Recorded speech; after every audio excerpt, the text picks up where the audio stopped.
Hei, hei, sveiki draugai! Rudens atostogos jau visai ant nosies, todėl paskubėkite! Įdomiausios hei pamokėlės gyvai! Dienos hei stovykloje lapkričio 3-7 dienomis Vilniuje adresu Antano Tumėno gatvė 4, Vilniaus vartų rytinis įėjimas iš Seimo rūmų pusės. Piešimo pamokėlės, keramikos užsiėmimai, pasakų kūrimo edukacijos, muzikinių klipų filmavimai, mankštelės, pramankštelės, dainos, šokiai, nauji draugai, linksmybės pokštai, kiek daug visko!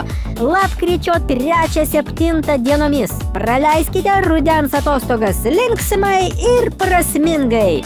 Registracija ir visa informacija heimokykla.lt. Mokykla.